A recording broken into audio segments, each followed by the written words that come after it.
natin na. May we call from Inquirer.net, Miss Jessica Evangelista.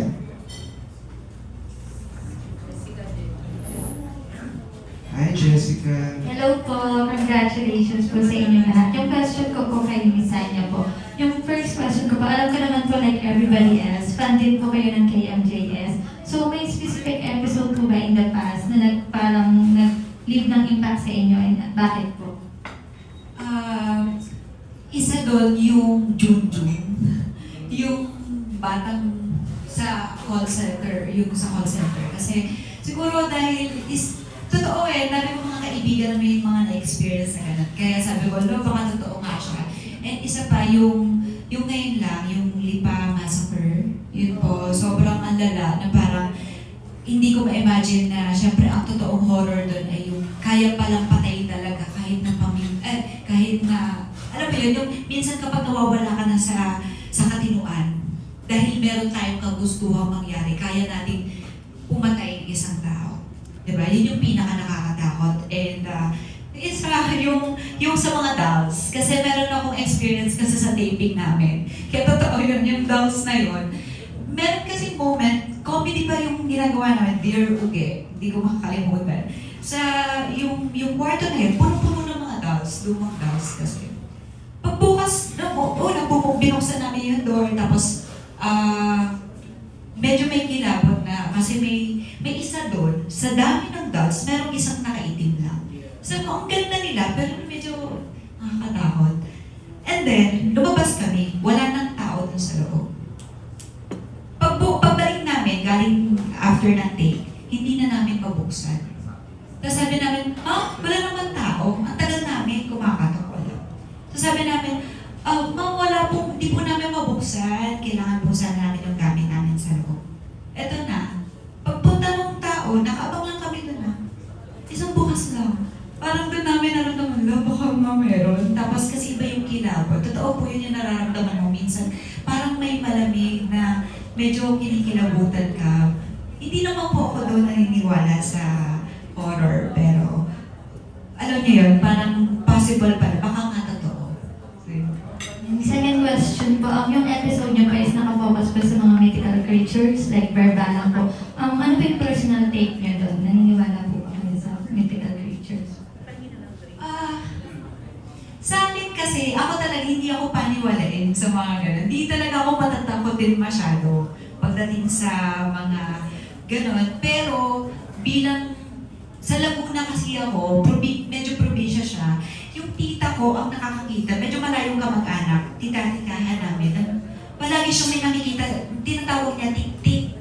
Yung kapag may buntis, siya nakaka-experience. At kinukwento lang kasi sa akin, talagang may dila daw talaga. Kaya meron silang laging walis, yung panangga, meron silang mga ganon.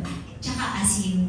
Pero ako, personally, ayoko naman ma-experience yung baka, hello, ito totoo ko. Baka sabihin ko nun. Pero, based sa mga kwento nila, totoong nangyayari daw talaga. And sa Berbala naman, ang kaibahan dito. Kasi, ang aswang akala natin naging kinakain buhay eh. Ang Berbala kasi ang kinakain nito patay. So, yun yung kaibahan niya. So thank you and congratulations po sa inyo. Wala bang salt and garlic? Salt and garlic. Wala bang salt and garlic, Sanya? Salt and garlic. May papaksiw po tayo. Adobo po ba? Yun yan po. Thank you, Miss Jessica. And now, tawagan naman po natin from Abante and from his YouTube channel, Dondon Sermino YouTube channel, Mr. Dondon Sermino. Wow! Daming fans, ha? Hindi, ako first question for Therese, of course. Ikaw, Therese, naniniwala ka ba sa konsepto ng Sani? Kasi ang part mo yung Sani. If yes, meron ka bang personal encounter, like, hindi man ikaw pala, pero sa mga relatives mo or friends mo? Ako, naniniwala ako na yung mga nakikita natin dito sa mundong ito ay either masasama or may mga forgotten missions sila. Doon ako naniniwala. Never pa ako nakakita or naka-experience, pero sa mga kaibigan ko, naka-experience sila. And yun lang yung nakukuha ko. And katulad ng sinabi ni Miss Jessica, yung main takeaway ko lagi sa mga ganun ay dapat lagi magpakatatag sa face mo para hindi ka sasaliban din ng iba't ibang mga experience. Yan. Gano'n ka special tong project na to sa'yo? Kasi ikaw known ka for yung mga pelikula mo medyo high acclaim, mga award-winning. So, itong horror film na to, gano'n ka importante sa'yo? Ako po, katulad po nilang lahat, sobrang fan po ako ng KMJ's Gabi ng Lagim. Kinilig po ako nung napasali din po ako sa isang episode ng Gabi ng Lagim sa mismo KMJS na show, directed by Gerald Taro po yun. And nung nabalitaan ko po na magiging pelikula siya, as in, pinagdasal ko sa Lord, sana mapasali naman ako doon kasi gusto ko po talaga mag-horror lagi. And then nung minessage naman po ako ng handler ko para maging part ng story nila, Direct King, nag-guess po talaga ako. Kasi naniniwala din ako sa mga storya ng KMJS Gabi ng Lagim. Kasi hindi lang sila basta nagpapatakot lang, ganyan. Lagi siyang may aral na involved. Like yung sa amin, it's really about mental health and how we should take care of our loved ones and how we should really never give up. Kasi doon talaga mapupunta sa yung mga masasamang mga elemento as yun. Ayan, okay, pero last question na lang. Pero Therese, kung wala ka ng choice at kailangan ka talagang masaniban, at hindi ka naman choice na manila. So, sino na lang? Wala yung sa part ng question, pero sagutin mo na. Sino ang gustong Sumalig sa iyo. siguro si Beyonce. Okay. Gusto ko maging magaling mag-perform sa stage. Siya nasa isip. Talaga? Oo, si Beyonce or si Michael Jackson. Ayun, si Michael kasi dead na, so pwede siyang sumalig. Thank you, ah. Please wag Michael. Okay, maraming salamat. Thank you, Sir Don Don. Teresa, abangan natin yan. Michael? Ngayon tawagin naman po natin from Philippine Star, Miss Natalie Tomado. Hi, Miss Natalie.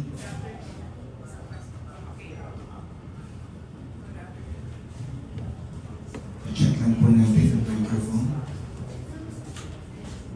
Okay, good afternoon, I'm Natalie from Star.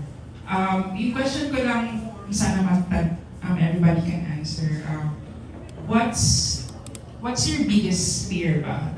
Supernatural or otherwise? And paano nyo nilalabanan?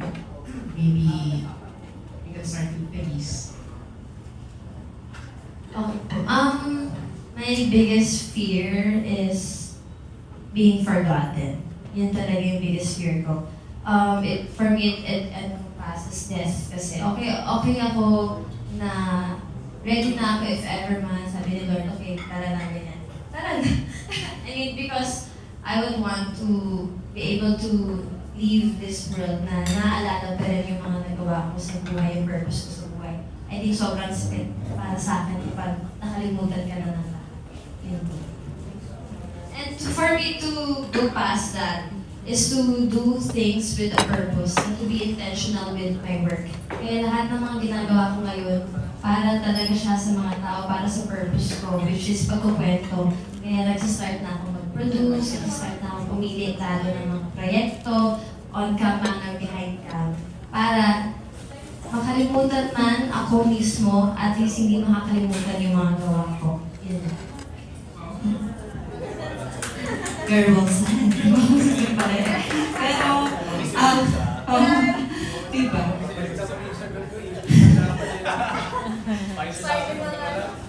Sa akin naman po, to be honest, siguro po, yun nga, medyo malakas kasi loob ko. Pero, losing someone I love, yun talaga. Siguro pag ikaw yung nauna, medyo okay pa eh. Pero yung kapag ikaw yung natitirang buhay, tas yung mga tao isa-isang nawawala na sa'yo, parang yun yung hindi ko pa rin matanggap hanggang sa ngayon. Parang ang sakit-sakit. Hindi ko kaya. Siguro yun yung talagang kinakatakutan ko. That's why I always pray na lahat ng mga tao mahal ko at mahal din ako ay protektahan talaga because yun yung pinakamasakit. Lalo na kung biglaan. Thank you. Jess. Natalie, ako yung nabanggit ko kanina, yung downward spiral. Yung magtuloy-tuloy itong masamang sitwasyon sa ating lipunan, hindi tayo makaahon, nakakatakot eh. Sila yung mga kurakot, okay na sila eh. They can live anytime. Alam mo, ang dami na nilang nakurakot na yaman, di ba? paano naman tayo? Paano naman yung mga araw-araw nagsisikap na mabuhay dito sa ating bansa? Yun ang nakakatakot. Kasi nakita na natin to noong 1980s, diba? Yung ang sama ng reputasyon ng Pilipinas, lumayas yung mga investors, nagkaroon ng capital flight, bumagsak yung ekonomiya, na-survive naman natin, pero sana huwag naman na magkaroon ng round 2, tama na, diba? Yun. Yung Kitondon, pwede bang sagutin ko yung tanong kung sino gusto kong suman? Gusto ko si Miriam Defensor Santiago. Kailangan natin yung ganun ngayon na nagagalit, yung nagbe-beast mode, tapos walang sinasagot. Yun, gusto ko saliban niya ako. Pero kung ano lang po, sinasagot ko lang po kayo yung tanong ni Dondon. Pero hindi naman hopeless kayo, Ma'am Jess. Ha? Kasi na-feel din na mga interviews mo na parang just Kung ngayon, mabuntong hining ako, diba? Diba? Kasi 61 na ako, yung pa rin yung mga kino-cover kong issue. Sana naman nagbago. Parang na-recycle lang lahat ng mga issue ng 1980s hanggang ngayon, yung pa rin. Pahirap pa ng pahirap yung buhay, di ba? Yun, baka mapunta tayo sa kung saan na. Pero, the yun. biggest Ako po, ipis. May ipis na. Hindi, ipis lang. Para sa akin, biggest fear ko ay tumanda ng my regrets. So, kaya nag-reflect yan sa lifestyle ko ngayon. Ako yung tao na mahilig mag-travel, adventure seeker ako. Kasi ayoko na pagdating ng araw, sabihin ko sa sarili ko na sayang, pwede maging ganito yung buhay ko, pwede sana akong di sana napagdapat yung mga ito. Kumbaga, natakot akong sayangin yung buhay na binigay sa akin ng Diyos. So, yun, kung kunyari, tanongin mo yung mga kaibigan ko, ganun talaga ako. Talagang laging on the go.